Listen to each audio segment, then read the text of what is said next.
السلام علیکم۔ امام علی رضا رحمہ اللہ کی ولی عہدی۔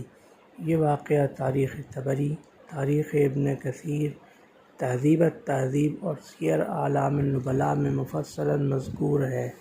واقعہ کچھ یوں ہے کہ جب خلیفہ مامون الرشید عبداللہ المامون 198 ہجری بمطابق 814 عیسوی میں تخت سلطنت پر جلوہ افروز ہوئے تو کچھ ہی عرصے بعد انہوں نے خیال کیا کہ حضرت علی کرم اللہ وجہہ کی اولاد میں سے حضرت امام علی رضا بن موسیٰ کاظم رحمہ اللہ کو اپنا جانشین اور ولی عہد مقرر کر دیں۔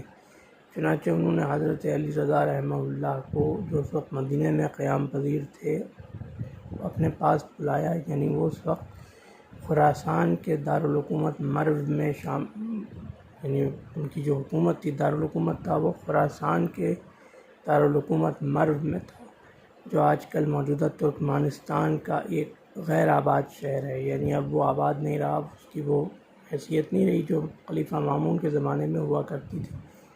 تو اس وقت مرو سلطنت عباسیہ، خلافت عباسیہ کا دارالخلافہ تھا۔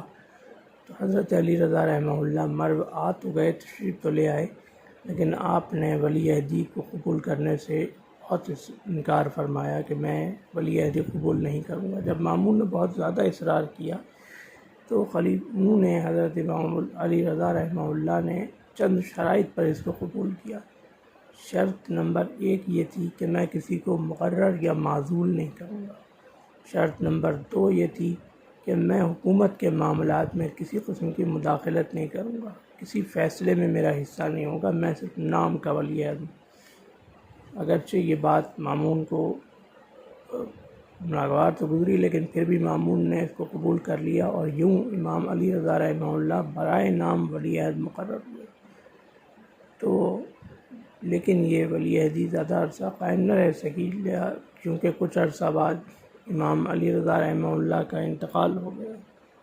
ولی عہد مقرر ہونے کے چند ہی ماہ بعد یا چند سال بعد ہی امام علی رضا رحمہ اللہ کا انتقال ہو گیا، جس کے متعلق کہا جاتا ہے کہ آپ بطن کے یعنی پیٹ کے امراض میں مبتلا ہو کر وفات پا گئے تھے۔